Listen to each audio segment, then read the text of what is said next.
안녕하세요. 저는 살아온 인생 반 이상을 제주도에 살다가 결혼하면서 서울로 상경한 기혼 여성입니다. 우리는 우스갯소리로 벼락 맞을 확률보다 복권 1등할 확률이 더 희박하다라고 얘기하곤 하잖아요.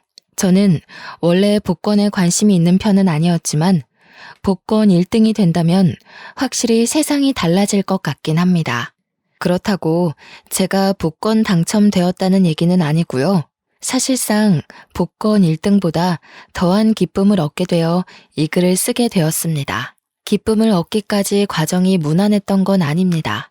가슴 아픈 감동 스토리가 있던 것도 아니고요. 오히려 소가리를 많이 했고 매사에 사람과 대립하며 줄타기 하듯 살아왔습니다. 그런데도 느닷없는 인연 때문에 기상천외한 일이 생겼다는 거예요. 주위 사람들은 저더러 좋은 마음을 갖고 살아서 복받은 거라고 하는데 저는 아직도 제게 주어진 것들에 어안이 벙벙하기만 합니다. 세상에 이런 일이 또 있을까 싶어요. 제가 작가는 아니라서 이 소설 같은 이야기를 책으로 낼 수는 없고 이렇게 사연을 알게 되어 찾아왔습니다. 글 실력이 부족할 테지만 양해 바라며 들어주셔요. 인사말에 소개했다시피 저는 제주도 아가씨입니다. 제주도에서 태어나 학창 시절을 모두 제주도에서 보냈죠. 대학을 가진 않았습니다. 제주도에도 대학이 있지만 별로 필요성을 못 느꼈거든요. 제게 주어진 일이 있었기 때문이었을지도 모르겠네요. 저는 20살이 되자마자 서울로 시집간 언니의 부름에 서울을 왕복하며 지냈습니다. 처음 서울을 방문했을 땐 솔직히 볼거리가 많아 재밌었어요. 그런데 그것도 계속 보니까 질리더라고요. 서울이 싫다는 게 아니라 제가 탁 트인 곳을 좋아하기 때문이었습니다. 그래서 저는 결혼을 한다면 언니처럼 서울 남자가 아닌 같은 고향의 제주도 남자와 결혼하려고 했어요. 그런 제가 서울 남자와 결혼을 하게 될 줄 누가 알겠습니까? 남편과 제가 처음 만난 곳은 기내에서였습니다. 서울로 볼일을 보고 제주도로 돌아가는 비행기에서 남편을 처음 만나게 되었는데 당시 남편이 제 옆자리에 있었어요. 먼저 말을 걸어본 건 저였습니다. 남편이 제주도 지리가 그려진 팜플렛을 들고 있길래 고향 짬밥으로 오지랖 좀 피웠던 거죠. 제주도 관광 가시나 봐요? 서귀포 갈치도 맛있는데 저기 에어릅 쪽 갈치가 진짜 장난 아니에요. 방송도 타졌어요. 절대 후회 안 하실 거니까 갈치 먹을 거면 에어릅 가세요. 아, 제 소개가 늦었네요. 제가 제주 토박이에요. 아, 그래요? 마침 잘 됐네요. 제가 제주도는 처음 가보는 거라서요. 혼자 여행을 하기에 어디가 좋을까 찾아보는데 사람들이 제주도 많이 추천해 주더라고요. 에어릅? 거기 어디쯤에 있어요? 잘 몰라서 그러는데 위치 좀 알려줄래요? 관광 대화를 시작으로 남편과 저는 제주도 이야기를 많이 나눴습니다. 비행기 착륙 때까지 저희는 시간 가는 줄도 모르고 얘기에 푹 빠졌어요. 저는 고등학교 졸업 후 서울과 제주도 왕복을 자주 했기에 사투리가 제법 물러진 편이었습니다. 남편이 제주도 사람들이 자주 쓰는 사투리가 뭐냐면서 묻길래 그런 것도 알려주고 배우기도 했는데 저도 나름 재밌더라고요. 매번 서울에서 제주까지 왕복하는 게 지루하기만 했던 제가 그날만큼은 눈 깜짝할 새 제주도에 도착한 게 놀라울 따름이었죠. 그리고 착륙해서 그대로 작별 인사를 하는데 거기서 남편이 제게 연락처를 물어봤어요. 그렇게 만난 것도 인연인데 앞으로 연락하며 친하게 지내고 싶다고 하더라고요. 저도 남편과 제법 잘 통한다고 생각했기 때문에 흔쾌히 수락했는데 그게 연인으로 이어질지 몰랐습니다. 서울 남자였던 남편은 제 번호를 따간 지 12시간도 안 돼서 연락이 왔었고 그날 홀로 여행을 간 거라서 자기가 지리를 잘 모르겠다고 저더러 놀아달라 그랬어요. 그렇게 빠른 시일 내에 가까워진 우리는 남편의 고백으로 서울 돌아가는 날이 될 때 연인이 된 겁니다. 주로 남편이 저를 보러 주말마다 제주도로 날아오는 편이었어요. 제가 서울을 갈 때는 남편이 일을 하고 있는 데다가 또 제가 외박은 할 수가 없었기에 만나기 어려웠습니다. 제가 서울을 자주 방문했던 건 친언니가 형부랑 같이 서울에서 오메기떡이 주재료인 카페를 하고 있었기 때문입니다. 친언니가 당시 임신을 하고 있었는데 애 낳으면 일에서 손을 놓을 거라고 했고, 형부는 다른 사업을 시작할 거라면서 저더러 나중에 그 카페를 물려받으라고 인수인계 해주는 상황이었어요. 그러나 당장 카페에서 매일 일할 수 없었던 이유는 아직 제주도에서 친정 부모의 일을 도와줘야 하기 때문이었습니다. 아빠는 고기잡이 어부였고 엄마가 제주에서 오메기떡 장사를 했는데 저는 언니 카페에 물려받은 거라 굳이 공부를 안 했고 그 전까지만 엄마와 아빠의 일을 번갈아 가면서 도왔습니다. 언니의 오메기떡 카페는 엄마한테 배운 비법으로 서울 가서 장사하는 거였죠. 어쨌든 그렇게 남편이 주말에 제주도로 오면 하룻밤 자고 올라가고 그랬습니다. 친정 부모님이 보수적이기 때문에 제가 외박을 할 수 없어서 밤늦게까지만 같이 놀다가 남편은 모텔에서 숙박하고 저는 집에서 자는 데이트를 이어갔어요. 그러길 반복하다 보니 남편이 저더러 하루 종일 같이 있고 싶다고 저랑 있으면 생기가 돋고 즐겁다면서 결혼하자고 하는 겁니다. 당시 제 나이가 32살이긴 했지만 그때의 삶에 만족했기에 결혼에 대해선 생각도 해본 적 없었습니다. 원래 청혼은 이렇게 당황스러운 건가 싶었지만 저도 남편을 너무 좋아했기 때문에 깊게 고민하지 않고 결혼을 약속하게 되었죠. 결혼의 시작은 합가였습니다. 제가 모은 돈이 적기도 했고 시모 말이 제가 살림을 할 줄 모르니까 합가부터 시작을 하라고 하더라고요. 남편은 저한테 결정권을 줬기에 제 대답이 곧 답이었는데 저는 시모의 제안을 수락했습니다. 남편에게 더 좋은 아내가 되고 싶어서 시모한테 살림을 배워야겠다고 생각했거든요. 시부는 워낙 바쁜 사람이라 항상 새벽 일찍 나가고 저녁 늦게 들어온 사람이었는데요. 사업장의 오너라고 했으니까 어쩌면 당연한 거였어요. 그래서 시부는 제가 거의 얼굴 마주할 일이 별로 없었습니다. 거의 일주일에 3번 볼까 말까 했어요. 결혼식 때 말고는 인사도 제대로 나눠본 적이 없어서 효도하고 싶어도 기회가 전혀 없었어요. 남편은 시부를 너무 신경 안 써도 된다고 하더라고요. 원래 바쁜 사람이라서 누가 챙겨주는 것도 아마 부담스러워 할 거라고 말이죠. 그때부터 저는 시부의 안부를 굳이 궁금해하지 않았습니다. 저는 시집을 가면서부터 친정 일을 못하게 된 대신 친언니 카페로 매일 출근을 할 수 있는 여건이 되었는데요. 이제부터 출근을 하겠다고 시모에게 미리 알렸더니 시모가 그것을 못마땅해 하더군요. 그걸 꼭 지금 다녀야 되겠니? 그리 급한 것도 아닌 것 같은데 결혼 생활에 적응하고 나면 다녀도 되는 거 아니냐? 언니 출산 일이 얼마 안 남아서요. 저희 사정도 좀 급한 상황이에요. 제주도 살 때는 거리 때문에 자주 못 다니고 있었거든요. 여기서는 그리 멀지 않아서 빨리 배울 수 있을 것 같더라고요. 그럼 내가 제대로 살림도 못 가르치겠네. 너희 분가하려면 살림을 빨리 배우는 게 좋을 텐데. 섬에서 올라왔으니 모르는 게 많을 거 아니야. 서울집이랑 섬집은 많이 다르다. 예, 네가 제주도에서 어떤 집에 살았는지 모르겠는데 서울 아파트는 그런 데랑 차원이 달라서 배워야 할 게 수두룩해. 언제 다 배워서 네 남편 챙기려고 그러니? 제가 서울집을 안 가봤겠습니까? 저희 친언니 부부네 집이 서울입니다. 대화를 좀 하다가 알게 된 거지만 시모는 제가 제주도 섬에서 올라온 처녀라는 것에서 수준 차이 난다고 생각하고 있었어요. 아무리 꼬질꼬질하게 있어도 서울 사람은 귀티가 나고 아무리 치장을 해도 섬 사람은 빈티가 난다는 생각이더라고요. 그건 조금만 대화를 해봐도 느껴지는 부분이었습니다. 당연히 불쾌했죠. 그러나 시모가 제게 직접적으로 욕하는 것도 아니었고 은근히 무시하는 경향으로만 툭툭 던졌던지라 제가 대놓고 시모 말에 불쾌함을 드러내기가 애매했어요. 그나마 할 수 있었던 건 시모 말에 무조건 굽히고 들어가지 않는 걸로 대신 불편했던 감정을 풀어냈습니다. 예를 들면 제가 카페에 출근하는 걸 막으려는 시모의 제안을 뻔뻔하게 거절했고, 시모가 빙빙 둘러서 자기 원하는 대답을 유도하려 할 때 그걸 시종일관 눈치 없는 척 하는 것 정도였습니다. 그럴 때면 시모가 저를 답답해하면서 한 번씩 자기 분에 못 이겨 저를 포기해버리고 말았어요. 그 덕에 다행히 언니 카페에서 출근을 매일 할 수 있었습니다. 남편에게는 시동생이 하나 있는데요.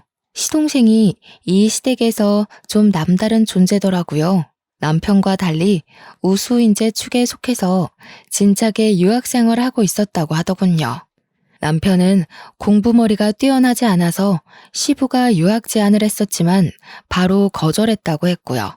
그래서 시댁은 다른 집과 다르게 희한하게도 장남보다 차남이 우대받는 입장이었습니다.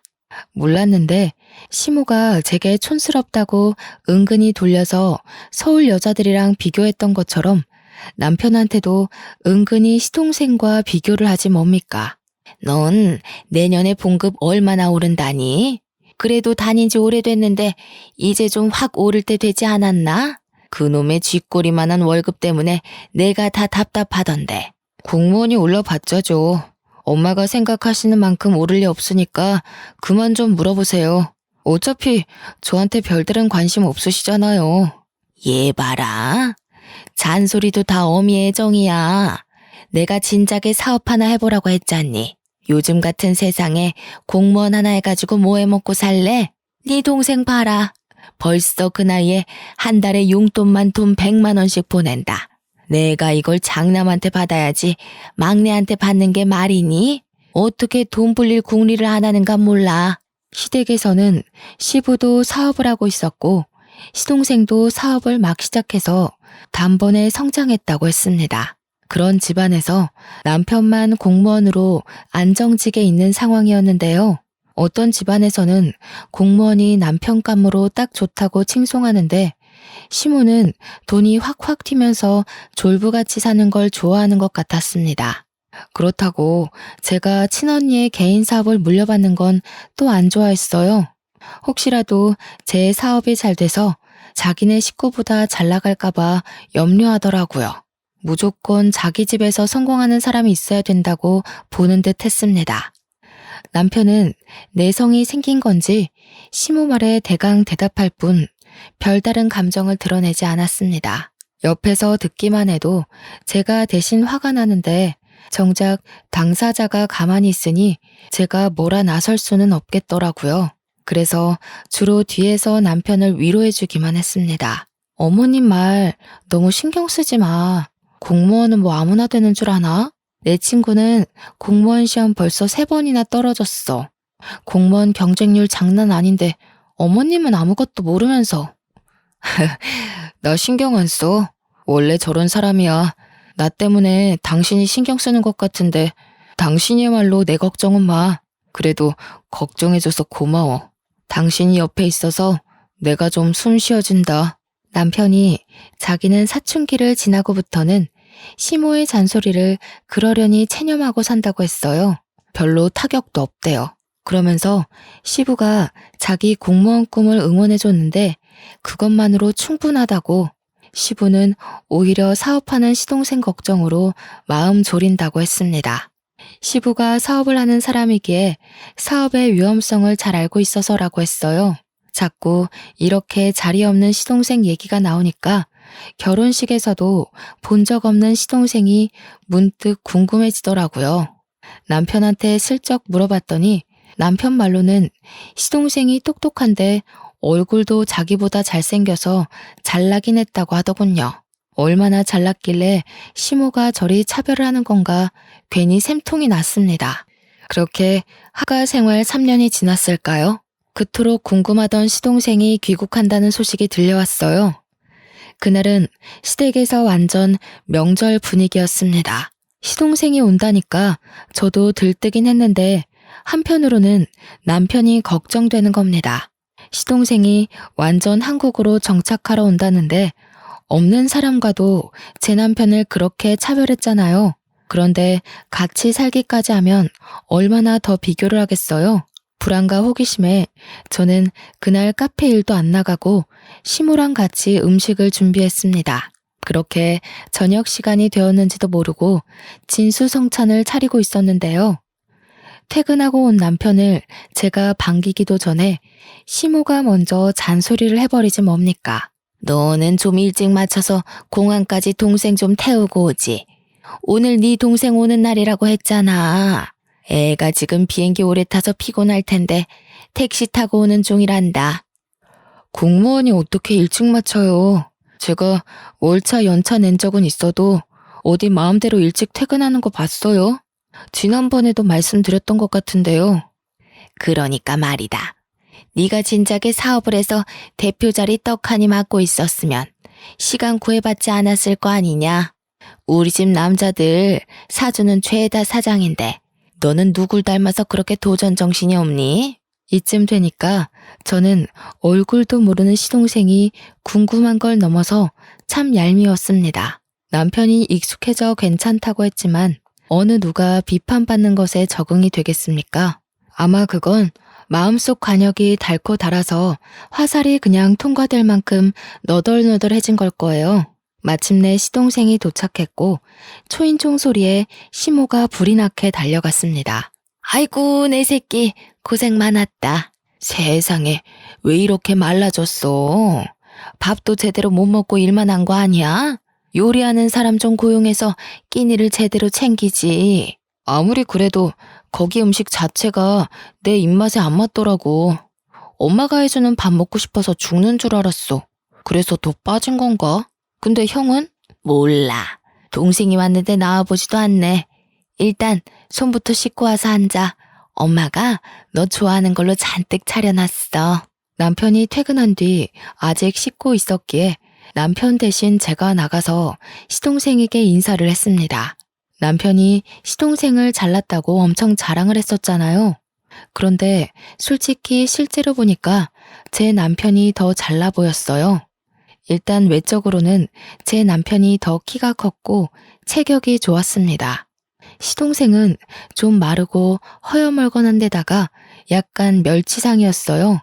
공부 잘하는 괴짜처럼 생겼더라고요. 제가 우리 남편 와이프라서 남편 편을 들려는 게 아니고요. 정말 남편이 시동생을 한참 좋게 평해준 거였다니까요. 그러니까 제 눈에 시모는 시동생이 돈을 많이 벌어서 그거 하나만 가지고 좋아하는 것 같았어요. 형수님, 형한테 얘기 들었습니다. 듣던 대로 인상이 부드러우시네요. 형이 얼마나 형수님 자랑을 하던지. 저도 형수님처럼 좋은 여자 만나서 결혼하고 싶어요. 시모 때문에 시동생을 미리부터 미워하고 있었지만 막상 시동생을 만나니까 제가 얄미워했던 게 미안할 만큼 성격이 동글동글하고 좋더라고요. 그 순간 누구한테도 해보지 않을 불평이었는데도 시동생을 욕했던 제 자신이 부끄러웠습니다. 시동생이 이렇게 살가워서 남편인 시모가 시동생을 편애해도 그리 칭찬하고 감쌌나 봅니다. 그렇다는 말은 시댁에서 남편을 싫어하는 사람은 시모뿐이라는 거잖아요. 왜 그럴까 곰곰이 생각하게 되다 보니 문득 남편과 시동생이 안 닮았다는 걸 알게 되었습니다. 실례인 걸 알지만 저도 모르게 그걸 식사 자리에서 말해버렸더니 분위기가 싸해진 거 아니겠습니까? 질문을 한 건 저인데 당황한 것도 저였습니다. 아무도 제 말에 답을 안 하고 침묵만 흐르던 그때 가장 먼저 입을 연 건 시동생이었어요. 형수님 모르셨구나. 형, 우리 집 얘기 형수한테 말 안 했어? 그래도 결혼까지 했는데 형 사정은 알고 계셔야 되지 않나? 아, 뭐 좋은 일이라고. 나중에 상황 봐서 얘기하려고 했지. 미리 말 못해서 미안해 여보. 내가 밥 먹고 나중에 따로 설명해 주던가 할게. 남편은 그 뒤로 몇 숟가락 뜨지도 않았는데 자리에서 일어나 버렸습니다. 제가 따라서 일어나려 했는데 시동생이 제게 말을 걸더라고요. 남편이 나중에 말해주겠다던 개인 사정 이야기였어요. 듣자 하니 시부가 시모와 결혼 생활을 하는 동안 다른 상간녀를 만나 가진 아이가 남편이라 하더라고요. 그럼에도 시모가 남편을 자식으로 받아들인 건 그 당시 시모는 난임 판정을 받았기 때문이었고 비록 남의 애지만 시부를 무척 사랑했기에 용서하고 남편을 자기 자식으로 인정했다고 했습니다. 그러다 몇 년 뒤 기적처럼 시험관에 성공해 태어난 사람이 바로 시동생이었다고 했어요. 전혀 몰랐던 복잡한 가정사에 저는 남편에게 실수했다는 걸 자각했습니다. 시동생이랑 시모에게 양해를 구하고 얼른 자리에서 일어나 방으로 갔어요. 남편이 무슨 생각을 하고 있는지 고뇌 가득한 얼굴로 침대에 앉아 있더라고요. 남편이 왜 시모에게 그런 취급을 받고 살았는지 알게 되니 남편의 처지가 참 불쌍하다고 느껴졌습니다. 태어났을 뿐인데 세상에 낙인 찍힌 셈이잖아요. 이 사실이 드러날 때마다 얼마나 손가락질을 많이 받았겠습니까? 저는 그 사실을 더 이상 언급하지 않고 남편을 조용히 위로해줬습니다. 남편은 거실에서 자기 얘기하는 게 들렸는지 저더러 미리 말 못해서 미안하다고 하더라고요. 이혼하자고 해도 자기 잘못이니까 받아들이겠다고도 했어요. 당신이 나한테 실수를 한 것도 아닌데 우리가 왜 이혼을 해? 당신 나한테 한 번도 실망시킨 적 없고 남편 노릇 못한 적도 없고 속상하게 한 적도 없었어. 내가 보기엔 적어도 어머님보다는 진이 좋은 사람 같아. 제 위로에 남편이 웃음을 흘렸습니다. 저를 안아주면서 고맙다고 역시 저랑 결혼하길 잘했다고 하더군요. 결혼 전이나 후나 자기를 웃게 하는 사람은 저밖에 없다면서요. 남편과 저는 저희 나름대로 스스로 마음을 보호하면서 지냈는데요. 무슨 중고등학생 양아치 놀이도 아니고 시모뿐만 아니라 시동생까지 문제가 있더라고요. 그동안 멀리 떨어져 있어 몰랐을 뿐 시동생 또한 남편을 은근히 무시하는 경향이 있었습니다. 둥글둥글한 성격으로 보였던 건 사업을 하는 사람이었기 때문에 습관적으로 비즈니스 태도가 배어 있었기 때문이었어요. 한 두세 달 지내다 보니까 완전히 보이더라고요. 아주 자기 엄마랑 똑 닮아선 제 남편에게 형형거리면서 뻔뻔한 요구를 다 하더라니까요. 형, 이번에 아빠 생신 선물 차 한 대 바꿔드릴까 하는데 돈 좀 보탤 수 있겠어? 나 혼자 해도 괜찮지만 그래도 형제니까 같이 하는 게 좋을 것 같아서. 벌써 아빠 생신이구나. 같이 하면 좋긴 하겠네. 내가 시간이 안 돼서 따로 같이 사러 가주진 못할 것 같다. 얼마 정도 하는데? 아동 비용도 내가 댈게. 우리 사이에 이동 비용은 무슨? 어차피 나 아는 사람 차센터에 가서 살 거라서 1억 5천인데 내가 8천 할 테니까 형이 7천만 보태줘. 시동생은 부탁은 다 저런 식이었습니다. 갖가지 그럴싸한 이유를 들먹이며 남편의 주머니를 털려고 했어요. 그럴 때마다 남편은 할 수 있는 선에선 보탬이 되었지만 저렇게 몇 천이나 보태어야 하는 일엔 매번 고개 숙이며 미안하다고 하는 게 사과하기 일쑤였습니다. 그러면 시동생은 자기 작전에 성공했다는 듯 으쓱거리면서 남편의 사정을 몰랐던 척했어요. 아, 깜빡했다. 형 공무원이지. 요즘 주변에서 억소리 나는 사업주들만 만나다 보니까 형 공무원이라는 걸 생각 못했네. 미안해. 이런 식으로 아주 거만하기 짝이 없게 남편을 놀려주고 떠나더라고요.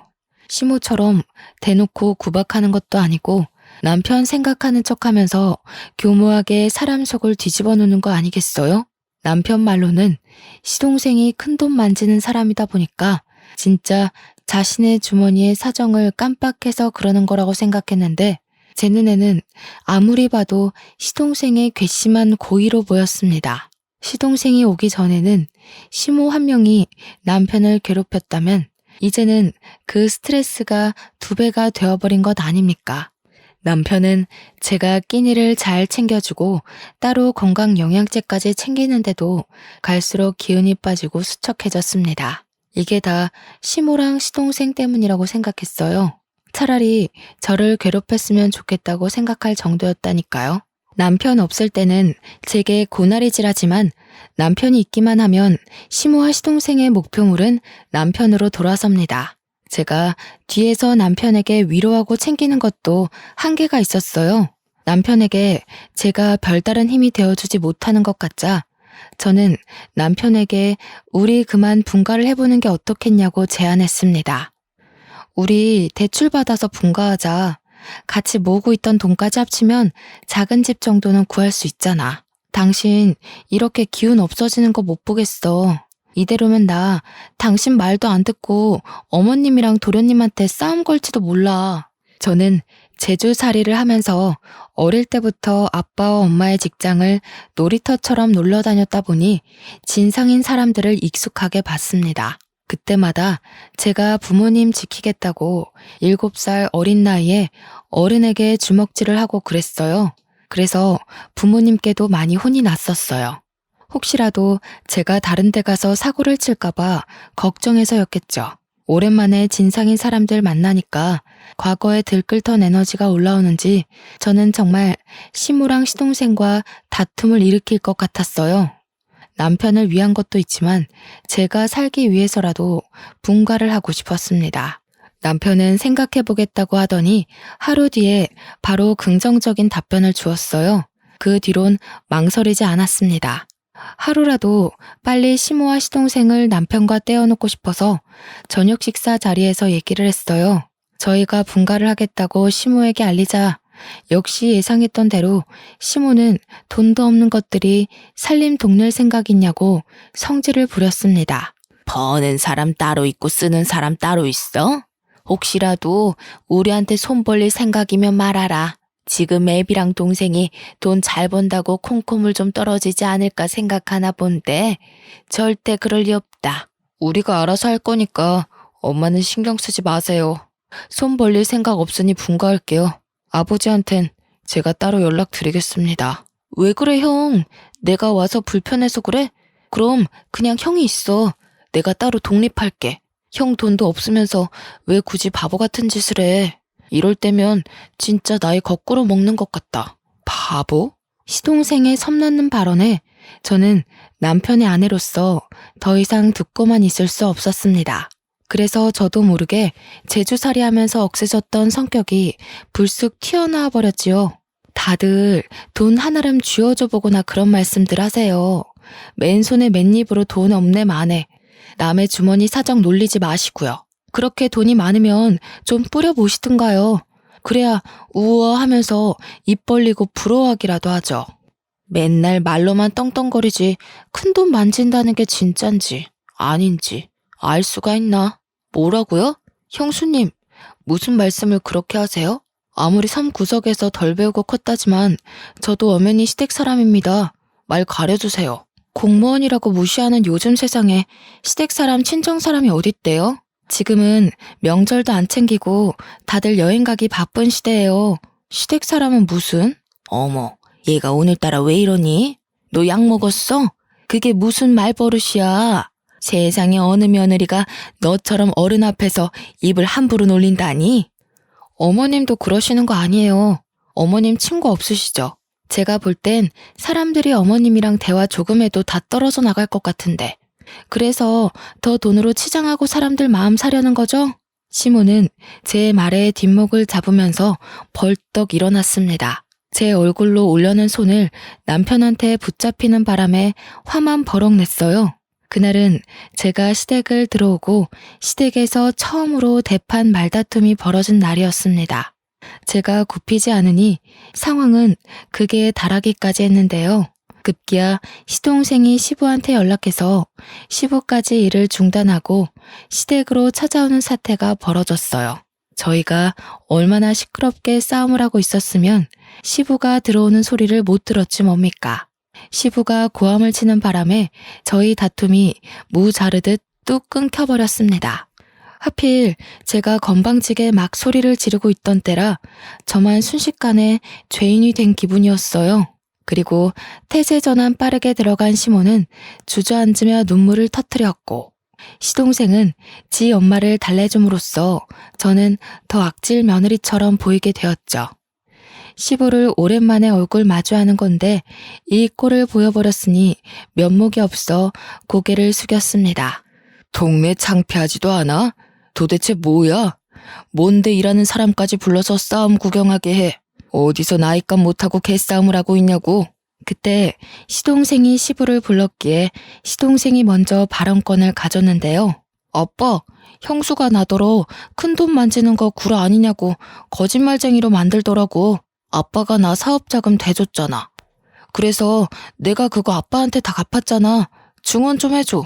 시부에게 혼나게 생겼다고 각오를 하고 있던 그 순간 시부가 시동생의 싸다구를 훅 날리는 거 아니겠어요? 찰진 소리에 모두가 깜짝 놀래서 숨을 죽였고 시모도 우는 척을 관두고 얼른 일어나 시동생을 살폈습니다. 절딱선이 없는 것. 내가 돈으로 잘난 체 하는 일 없도록 하라고 했지. 나는 아들이라고 봐주는 것도 없다. 철없이 굴면 바로 호적에서 제명이야. 어디서 사업하는 사람이 함부로 허세를 부려? 왜 애 얼굴에 손을 대요? 잘못한 건 큰애네인데 왜 우리 애한테 그러냐고요? 당신 매번 우리 애한테만 차별할 때 내가 얼마나 속상한지 알아요? 시끄러워. 다른 사람 변명 다 필요 없다. 도대체 이게 무슨 난리인지 며느리가 얘기해보거라.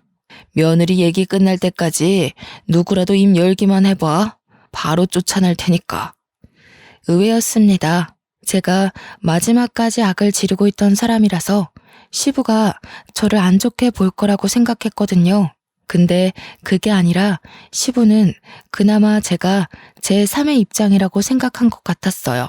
그래서 저는 지체 없이 토시 하나 빠뜨리지 않고 있었던 모든 대화들을 말씀드렸습니다. 제가 대학만 안 갔지 기억력 하나는 끝내줬거든요. 그래서 친언니한테 인수인계 받을 때도 기억력이 톡톡히 성과를 내주는 덕에 친언니가 저를 더 믿고 가르치는 거였습니다. 시부가 조용히 하라고 했는데도 제 발언에 반박하려는 시모를 시부가 시선으로 제압했어요. 그러면서 시부가 우리더러 자금을 대줄 테니 분가라는 놀라운 제안을 해줬습니다. 저희를 진작에 분가시킬 생각이었는데 자기 일이 바빴던지라 깜빡했다고 하더라고요. 시모는 그 소리에 배가 아팠는지 날고 기면서 돈 아깝게 왜 우리 돈으로 쟤네 분가를 시키냐고 시부에게 호소했습니다. 당신이 쟤네 속셈은 몰라서 그래요. 우리가 괜히 이러는 줄 알아요? 당신 돈 있는 거 알고 공짜로 돈 구해내려고 그런 거라고요. 엄마, 그만 좀 하세요. 이 사람 여기저기 돈 구하는 사람 아니거든요. 엄마 같은 사람이랑 달라서 사람밖에 구해본 적 없는 사람입니다. 모욕하지 마세요. 사람 같은 소리 하네. 사람은 뭐 아무나 구하는 줄 아니? 차라리 돈 구한다고 하는 게 훨씬 현실 같겠다. 애들 장난도 아니고 그런 것도 변명이냐? 유치해서 정말. 어머님처럼 돈 생각만 하는 사람들은 생명을 구한다는 말에 괴리를 느끼겠죠. 제정신 바뀐 사람들은 어머님 같은 사람 옆에 두질 않아요. 이거 보이세요? 어머님은 누굴 구하다가 이런 상처까지 감수해 보셨어요? 뭐든 어머님 기준에 안 맞다고 함부로 판단하지 마세요. 시모에게 눈에는 눈, 이에는 이로 공격하다 보니 저도 모르게 숨겨놨던 흉터를 드러내게 되었습니다. 유치한 다툼인 걸 알지만 시모 화를 복돋는 데는 이만한 공격이 없더라고요. 제 흉터를 보고 시모가 살짝 흠칫하긴 했지만 또 자기만의 해석으로 맞대응을 하려고 했는데요. 그때 시모를 밀치고서 시부가 제 앞을 차지해오는 거 아니겠습니까? 설마 며느리야? 그 상처 어떻게 다친 거야? 어디서? 언제 그렇게 됐어? 너 제주도에서 살았다고 했었지? 설마 그게 그 흉터랑 관련이 있니? 예? 이건 제주도에서 한 13년 전인가? 아빠랑 같이 낚시 나갔다가 우연히 물에 빠진 사람을 구했었는데 그때 다쳤어요. 네가 구했다는 사람이 혹시 연령 좀 있는 아줌마였어? 키가 좀 작고 분홍색 셔츠에 빨간 긴 치마를 두르고 있지 않았니?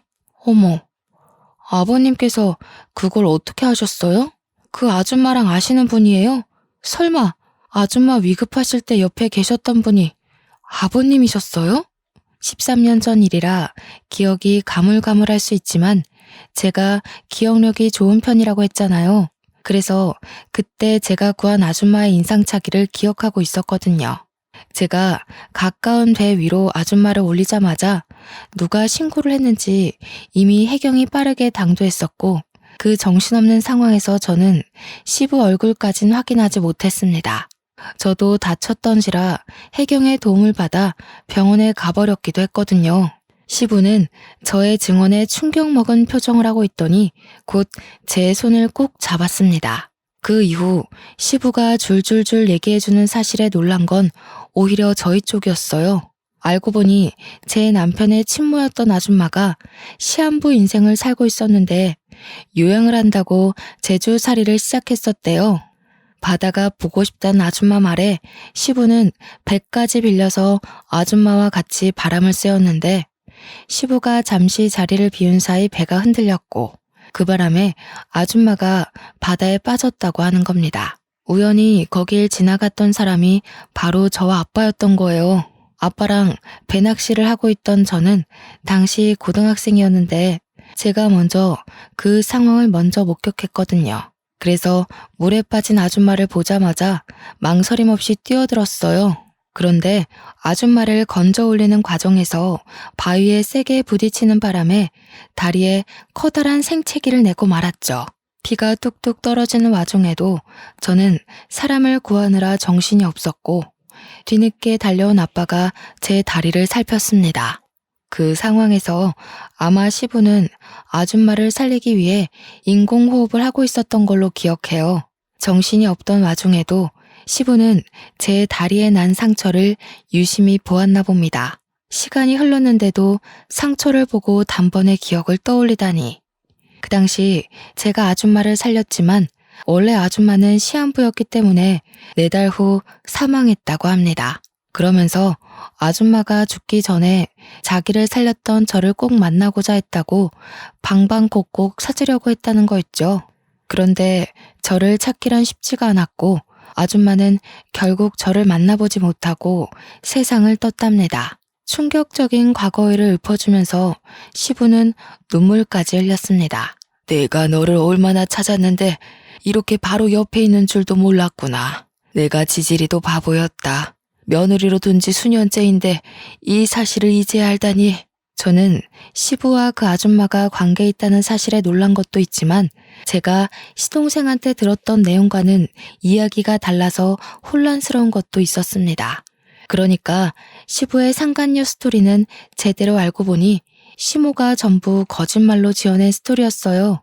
원래는 시부가 시모가 아닌 아줌마랑 먼저 혼인한 사이였는데 이미 몸이 안 좋은 채로 결혼을 강행했던지라 아줌마는 일부러 시부와 혼인신고는 하지 않았다고 했고 아이를 낳고서 더 악화된 건강 때문에 제주도를 가게 되었다고 합니다. 그리고 제주살이 한 지 한 달 만에 그 사고를 당해 아줌마의 컨디션은 급속도로 저조했다고 해요. 자기의 죽음을 예감한 아줌마는 시부한테 빌게 된 소원이 하나 있었는데 그게 바로 시부의 재혼이라고 했답니다.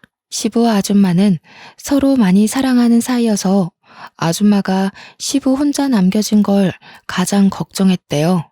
그래서 꼭 재혼을 했으면 좋겠다고 했다지 뭡니까.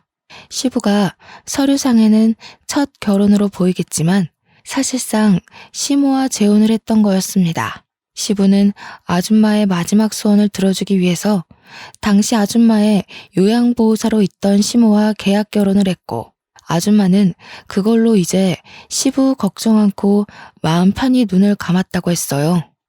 이 사실은 남편도 처음 듣는 것 같았습니다. 한 여고생이 물에 빠진 자기 친모를 살렸다는 얘기를 시부한테 들은 적 있었던 남편은 그게 저라는 사실에 그저 벙쪄 있었더라고요. 그리고 다른 의미로 시모랑 시동생도 충격을 먹은 채 입을 다물고 있었어요. 그러니까 결과적으로 지금 제게 시모인 저 사람이 아줌마의 요양보호사라는 거잖아요. 대단한 사모님인 척 하던 저 아줌마가 원래는 우리 남편처럼 월급쟁이였다는 거 아닙니까? 어이없어서 웃음이 나왔는데 이런 뒷이야기는 시동생도 처음 알았나 봅니다. 자기 출생 비밀과 출신이 생각보다 형편없다고 생각했는지 자기 엄마한테 분노를 느끼고 있었어요. 사실상 손가락질 받아야 할 사람이 우리 남편 쪽이 아니라 자신 쪽이라는 사실을 자각한 것 같더라고요. 시동생은 시모한테 불같이 화내면서 따지고 있었습니다. 그러거나 말거나 저랑 시부와 남편은 시모 쪽과는 다른 세상에 있었어요. 아무래도 먼저 간 정원 엄마가 너를 알고 며느리로 들인 게 아닌가 싶어. 어떻게 이런 인연이 다 있을 수 있니? 내가 어떻게 이리 소중한 사람을 몰라봤을까? 아니야, 아버님. 저는 할 일을 했을 뿐인걸요. 아줌마가 살아계셨다면 좋았을 것을. 그래도 아버님 말씀하시는 거 들어보니까 아줌마가 정말 좋으신 분이었다는 게 느껴져요. 고맙구나. 내가 이제 먼저 간 정은 엄마한테 얼굴 들 수 있겠어. 그리고 사돈댁에도 곧 인사를 드리러 가야겠다. 내 은인이 우리 집에 들어왔는데 내가 이대로 가만히 있을 수가 없지. 여전히 당황스러운 전개였지만 사실을 받아들인 저는 오히려 아줌마가 돌아가신 것에 유감을 표했습니다. 그리고 시부는 제게 만나면 꼭 보상할 거라 기다리고 있었다면서 잠깐 방에 들어갔다 나오셨는데요. 손에 쥐고 온 건 다름 아닌 통장이었습니다. 돌아가신 아줌마의 유언이기도 하다면서 저에게 그 통장을 주더라고요. 그게 아줌마 사업장을 정리하고 남은 돈의 일부라는데 아줌마 말로는 꼭 자신의 은인에게 답례를 하고 싶어 했다고 했어요. 얼떨떨하게 받은 그 통장을 열어보는 순간 저는 소스라치게 놀라서 다시 시부에게 통장을 돌려줬습니다. 소소한 답례라기엔 너무 큰 돈이었거든요. 회사의 오너였다는 아줌마가 제게 일부만 남겼다는 그 유산은 무려 31억 원이었습니다. 한 번도 본 적 없던 숫자이기도 했고 너무 큰 돈이라 받을 수 없다고 바로 돌려줬는데 시부는 너무 완강했어요. 13년 전부터 이미 이 통장은 제 돈이었다고 자신은 주인을 찾아줬을 뿐이라고 하더라고요. 손이 떨리는 액수였지만 시부의 대쪽 같은 부탁에 저는 결국 그걸 받게 되었고 시모는 조용히 숨지고 있더니 제가 통장을 받자 갑자기 배가 아파서 죽으려고 하더군요. 시모는 곧 시부한테 이혼 요구 당했어요. 아마 제가 그대로 일러바친 발언들을 믿어주는 듯 했습니다. 제가 거짓말할 사람은 아니라는 걸 시부가 알아봐준 덕일 겁니다. 결국 시부모는 이혼을 했어요. 시부가 소송 비용 드리고 싶지 않으니 조용히 도장 찍으라고 하는 걸 저와 남편은 곁에서 구경했습니다. 시모의 초라한 처지를 보고 있자니 남편 복수가 완벽하게 된 기분이라 시원했어요. 그리고 시동생은 시부의 씨를 받은 몸이라서 시부가 시동생이 갖고 있는 사업장만 주는 걸로 하고 집에서는 내쫓겼습니다. 그날이 시댁 사람들과 처음 다툰 날이었는데 그게 마지막 다툼이 되어버린 셈이었네요.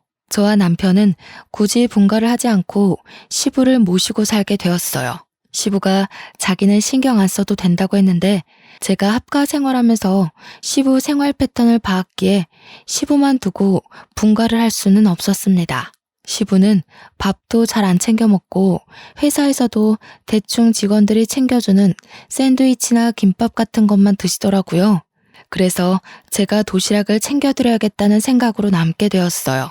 시부는 처음에 저더러 고생스럽게 왜 그러냐고 하지 말라고 했는데 제가 고집을 꺾지 않으니 어느 순간부턴 도시락을 꼬박꼬박 챙겨가시더라고요. 그 때문인지 과거에는 저녁 식사 때 함께한 적 없던 시부가 요즘은 저녁 식사 시간에 맞춰서 퇴근을 하고 오십니다. 제가 분위기를 좀 잘 띄우는 타입인데요. 남편과 시부 앞에서 며느리 노릇 아내 노릇 톡톡히 하면서도 제 성격을 그대로 드러나니까 가끔은 시부가 개그맨이 따로 없다고 하세요. 칭찬인지 모르겠지만 시부랑 남편이 웃는 게 좋으니까 좋게 생각하려고요. 그리고 저는 31억 받은 돈에 손을 조금 댔는데요. 친정 부모님께 집을 하나 해줬고 언니랑 형부네에도 집 하나 해줬고 남은 돈은 적금 들어놓았어요. 제가 원했던 결혼 생활이 어떤 모습인지 한 번도 생각해 본 적 없지만 다시 생각을 해보라고 한다면 딱 지금이 아닐까 싶습니다. 주위에 모난 사람 하나 없어서 그런지 세상을 바라보는 게 제 시선이 아주 둥글둥글하네요. 앞으로 손자, 손녀가 생긴다면 제 결혼 생활이 완벽하게 즐겁지 않을까 생각합니다. 다른 거 바라는 거 없고 그저 우리 식구들 전부 몸 건강, 마음 건강하게 잘 지내길 바랄 뿐이에요. 제 복권 1등 같은 사연 어떠셨나요? 이거 복권 당첨이라고 해도 되겠죠? 저희 식구가 받은 행운처럼 제 사연 듣고 계시는 청취자분들께서도 돈벼락 떨어지길 바랍니다. 감사합니다.